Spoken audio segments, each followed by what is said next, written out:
मेरा नाम मनीष शर्मा। मैं आज से आपके लिए मध्य प्रदेश पुलिस के एग्जाम की तैयारी के लिए हम आपकी क्लासेस स्टार्ट करने जा रहे हैं। इसमें मध्य प्रदेश जीके और अर्थमेटिक हम आपको पढ़ाएंगे।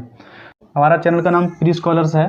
अगर आप चैनल पर पहली बार आए हैं तो चैनल को सब्सक्राइब कीजिए, लाइक कीजिए एंड बेल आइकन को दबाइए, इससे लेटेस्ट वीडियो की नोटिफिकेशन आपको मिलते रहें। तो हम स्टार्ट करने जा रहे हैं। तो हम इसमें आज क्या क्या पढ़ाएंगे और क्या क्या आपको सिलेबस में आएगा और एग्ज़ाम कब से, ये सब जानकारी आपको देंगे। और आज जो हम मध्य प्रदेश जीके में स्टार्ट करेंगे, मध्य प्रदेश का गठन, स्थापना और उसकी थोड़ी जनसंख्या और जलवायु के बारे में चर्चा करेंगे। जैसे जैसे हम आगे बढ़ते जाएंगे वैसे हम आपके टॉपिक कवर अप होते जाएंगे, यानी कि 6।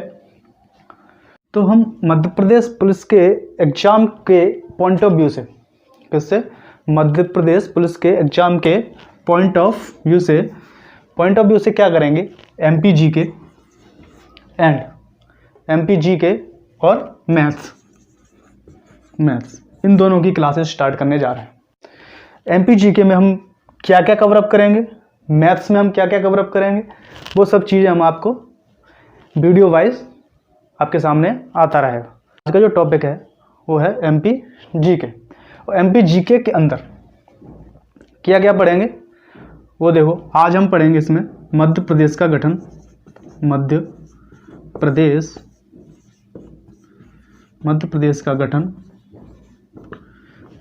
का गठन, जलवायु, जनसंख्या और क्षेत्रफल पर चर्चा करेंगे। आज हम मध्य प्रदेश जीके में मध्य प्रदेश का गठन, जलवायु, जनसंख्या और क्षेत्रफल पर इसकी चर्चा करेंगे कि मध्य प्रदेश में क्या क्या हुआ, क्या क्या नहीं हुआ, तो उसके ऊपर हम आप पे चर्चा करेंगे। ये चीज़ हम आज कवर अप करेंगे मध्य प्रदेश जीके में। आज हम ये चीज़ें कवर अप करेंगे, ठीक है। मध्य प्रदेश का एमपी पुलिस का जो सिलेबस है वो आपको पता ही होगा कि अंकगणित और थोड़ा सा एडवांस मैथ भी आ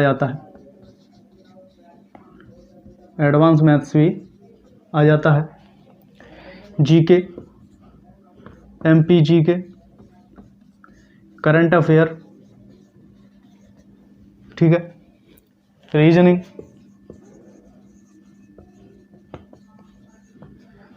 ये सब चीज़ें आपके सिलेबस में कवर अप की गई हैं। जो व्यापम कहता है कि ये चीज़ें पूछी जाएंगी, फिर भी व्यापम कुछ अलग ही है। व्यापम का कुछ भरोसा नहीं क्या पूछ ले, क्योंकि हमने बहुत एग्जाम व्यापम की दी है।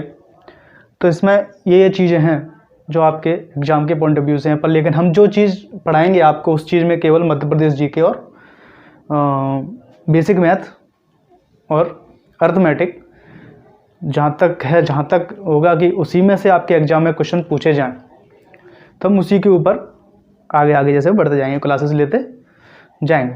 मध्य प्रदेश गठन के बारे में चर्चा करेंगे आज, मध्य प्रदेश का गठन। तो पहले तो ये जानते हैं मध्य प्रदेश, यानी कि जो मध्य प्रदेश है, मध्य प्रदेश एक भू आवस्थित राज्य है।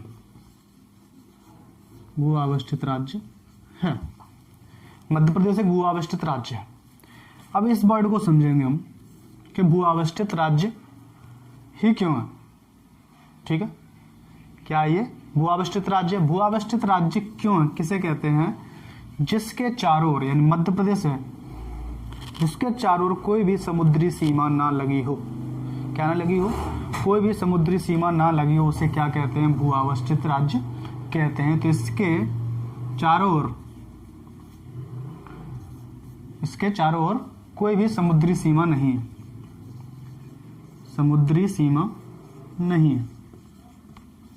मध्य प्रदेश के चारों ओर कोई भी समुद्री सीमा न होने के कारण इसको क्या कहा गया, भू आवस्थित राज्य कहा गया। मध्य प्रदेश जो है गोंडवाना लैंड का एक भाग है, किसका भाग है ये? मध्य प्रदेश जो है गोंडवाना लैंड का एक भाग है। आप ये पॉइंट नोट कर लीजिए और अपने नोट्स साथ ही साथ तैयार करते रहिए, क्योंकि अब क्लासें एकदम धांसू तरीके से चलेंगी और जब तक एग्जाम ना हो जाए तब तक चलेंगी। ये भी रखना कि जब तक 6 मार्च से एग्जाम स्टार्ट ना होने से तक से लेकर के 6 मार्च से स्टार्ट लेकर के जब तक एग्जाम चलेगा, जब तक ये क्लासेस चलेंगी। आपके एग्जाम का रिव्यू भी आएगा, प्रीव्यू भी आएगा और जो क्वेश्चन पेपर हो चुके हैं वो भी हम सब चीज लेके आएंगे। तो आपको 6 मार्च तक लगातार धांसू तरीके से एकदम जमकर पढ़ना है, सिलेक्शन लेना है। तो ये सब चीजें हमें करनी पड़ेंगी, एकदम फोकस, एकदम पॉइंट टू पॉइंट पढ़ना है, तभी सिलेक्शन होगा। आप फालतू की चीजें पढ़ोगे तो कुछ नहीं होगा। तो एकदम फोकस्ड होकर पढ़ना है, चाहे मेरे से पढ़ो, मेरी क्लासेस से पढ़ो या किसी और क्लासेस से पढ़ो, ऑफलाइन पढ़ रहे हो, ऑनलाइन पढ़ रहे हो, कुछ भी पढ़ रहे हो, पर लेकिन फोकस्ड होकर ही पढ़ना पड़ेगा। कंपटीशन इतना है भाई, कुछ पूछो मत। तो कंपटीशन को बीट करना है तो पॉइंट टू पॉइंट आपको पढ़ना ही पड़ेगा। तो मध्य प्रदेश क्या है?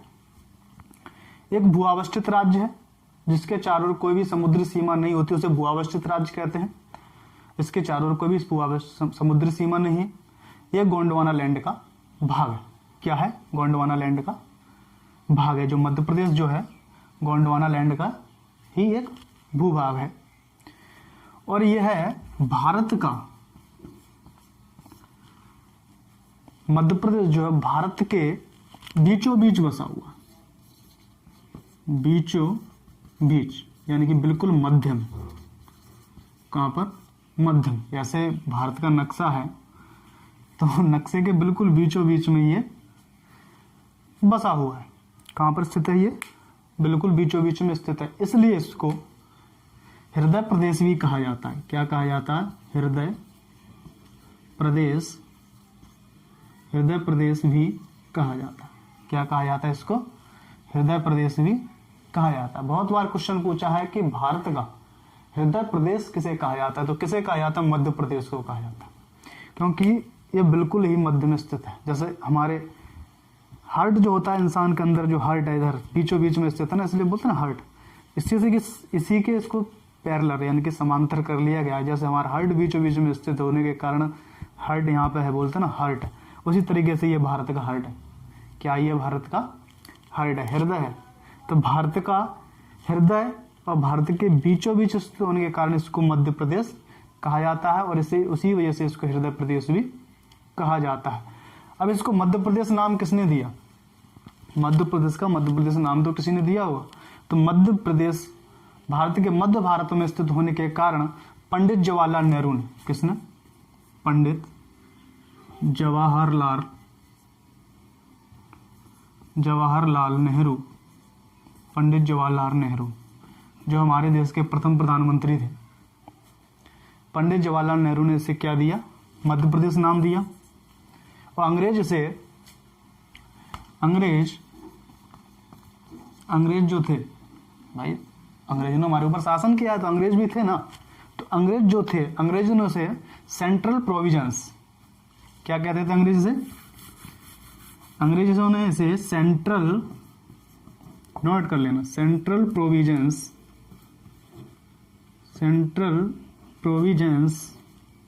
बरार, सेंट्रल प्रोविजंस बरार क्षेत्र नाम करार दिया। अंग्रेजों ने इसे क्या कहा? Central provinces. ठीक है, अंग्रेजों ने इसे क्या दिया? सेंट्रल प्रोविजंस बरार क्षेत्र का नाम अंग्रेजों ने इसे दिया। किसने दिया? अंग्रेजों ने। क्षेत्रफल की दृष्टि से यह भारत का, क्षेत्रफल की दृष्टि से यह भारत का दूसरा राज्य तथा क्षेत्रफल की दृष्टि से दूसरा, पॉइंट कर लो, क्षेत्रफल की दृष्टि से भारत का दूसरा राज्य तथा जनसंख्या की दृष्टि से यह भारत का 5वां राज्य है। जनसंख्या की दृष्टि से भारत का कौन सा राज्य है? 5वां राज्य है, जनसंख्या की दृष्टि से 5वां और क्षेत्रफल की दृष्टि से दूसरा राज्य है। भूअवस्थित क्यों कहते हैं? क्योंकि इसके चारों समुद्री सीमा नहीं है। पंडित जवाहरलाल नेहरू ने इसको नाम दिया था मध्य प्रदेश, और इसको हृदय प्रदेश भी कहा जाता है क्योंकि भारत के बीचों बीच में स्थित है। अंग्रेजों ने सेंट्रल प्रोविजंस बरार क्षेत्र नाम दिया। ये सब चीजें आपको नोटेड कर ली हैं। और ये किसका है? गोंडवाना लैंड का भूभाग है, मध्य प्रदेश। ठीक है, आगे हम चलते हैं। मध्य प्रदेश के गठन यहां पर करते थे। मध्य प्रदेश का गठन, भाई मध्य प्रदेश का गठन हुआ तो किसी की सिफारिश, किसी की अनुशंसा या किसी की सहमति या फिर किसी ने कोई अपना विचार रखा होगा, उसके आधार पर ही तो किया गया होगा मध्य प्रदेश का गठन। उसी के आधार पर किया गया है मध्य प्रदेश का गठन। तो ये हुआ कैसे? तो आपको बताते हैं। एक राज्य पुनर्गठन आयोग, आपने नाम सुना है या नहीं सुना? तो आज सुन लीजिए। राज्य पुनर्गठन आयोग बनाया गया था 1953 में। कब बनाया गया? राज्य पुनर्गठन आयोग 1953 में बनाया गया। 1953 में राज्य पुनर्गठन आयोग ने एक रिपोर्ट पेश की।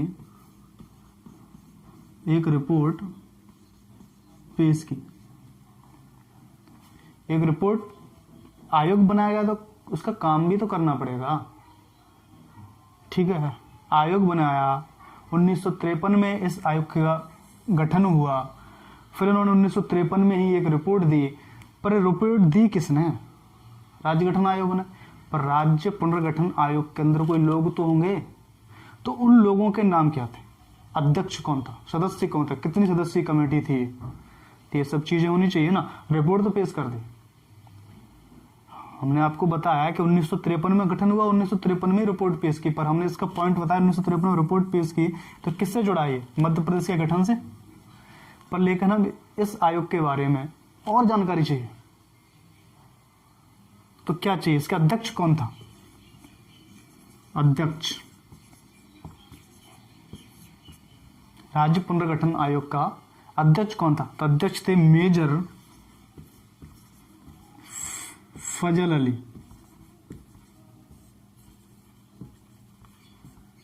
अध्यक्ष कौन था इस आयोग के? मेजर फजल अली। एक और सदस्य थे हृदयनाथ कुंजरू। हृदयनाथ कुंजरू, हृदयनाथ कुंजरू। एक सदस्य और थे इसमें, KM. Panikkar. KM. Panikkar, KM. Panikkar सदस्य थे इसके। ये 3 सदस्य थे, ये अध्यक्ष थे। इसलिए इस कमेटी को 3 सदस्यीय कमेटी कहा जाता है। क्या कहा जाता है? 3 सदस्यीय आयोग, 3 सदस्यीय आयोग कहा जाता है। तो कभी पूछे राज्य पुनर्गठन आयोग में कितने सदस्य थे? तो 3 सदस्य थे। 3 सदस्यीय कमेटी कहा जाता है राज्य पुनर्गठन आयोग को। ठीक है, के.एम. पणिकर, हृदयनाथ कुंजरू और मेजर फजल अली इसके सदस्य थे। अर्थात ये 3 सदस्यीय आयोग था। राज्य पुनर्गठन आयोग ने 1953 में रिपोर्ट पेश कर दी। 1953 में रिपोर्ट पेश की। अब देखो, मैं ये चीज सब क्यों बता रहा हूं? क्योंकि सबको पता होता है 1 नवंबर 1956, ये डेट सबको पता है। 1 नवंबर 1956 को मध्य प्रदेश का गठन हुआ। सबको पता है स्थापना दिवस कब बनता है? 1 नवंबर 1956 को इसका स्थापना दिवस मनाया जाता है। पर ये सब कहानी है इसके पहले की।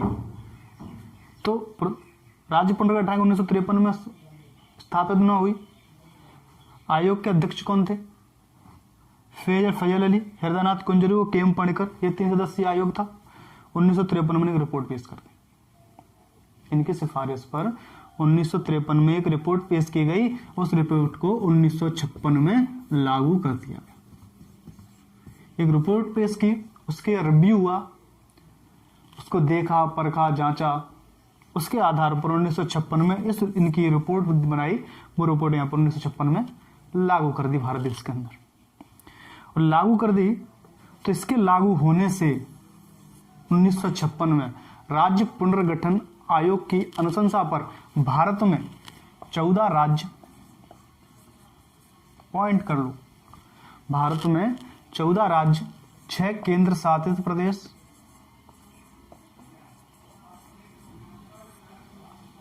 का गठन हुआ। राज्य पुनर्गठन आयोग की रिपोर्ट 1956 में लागू हुई। इसको लागू होते ही 1956 में लागू हुई। उसके लागू होते ही भारत देश के अंदर 14 राज्य और 6 केंद्र शासित प्रदेशों का गठन हुआ। तो इसके आधार पर राज्य पुनर्गठन आयोग की अनुशंसा पर इसमें इतने का हुआ। अब आगे हम चलते हैं, आगे देखते हैं। आगे जाने से पहले से एक बार और कहना चाहूँगा, चैनल को सब्सक्राइब जरूर कीजिए, ठीक है, तो कर दीजिए, लाइक वाइक कर दीजिए, हमें मोटिवेशन मिलेगा, हम और अच्छी वीडियो आपके लिए लेके आएंगे। ऐसे ही धमासू एकदम बढ़िया फोकस्ड होकर पढ़ाएंगे और आप भी पढ़ेंगे आपके नॉलेज के लिए, आपके सिलेक्शन लेना है आपको। ऐसे एंटरटेनमेंट थोड़ी ना कर रहे हैं, सिलेक्शन लेना जिद है। तो हमने पढ़ा कि आयोग के सिफारिश पर 14 राज्य और 6 केंद्र शासित प्रदेशों का गठन हुआ। तो मध्य प्रदेश का गठन 1 नवंबर 1956 को हुआ। राज्य पुनर्गठन आयोग की अनुशंसा पर मध्य प्रदेश का गठन 1 नवंबर 1956 को हुआ। और इसके गठन के समय, मध्य प्रदेश के गठन के समय मध्य प्रदेश में 43 जिले,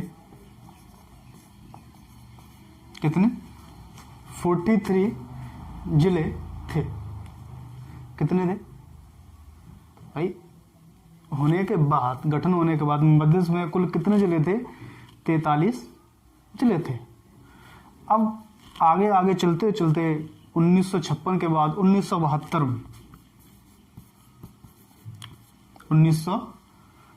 में 1 नवंबर 1956 को जब गठन हुआ, उस समय भारत मध्य प्रदेश में कुल कितने जिले थे?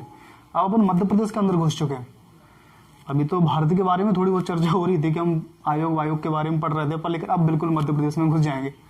1 नवंबर 1956 में इनका स्थापना हुई, गठन हो गया। गठन के समय 43 जिले थे। कितने थे? 43 जिले थे। वर्ष 1972 में दो नए जिले बनाए गए। भाई साहब जिले भी बढ़ा दिए।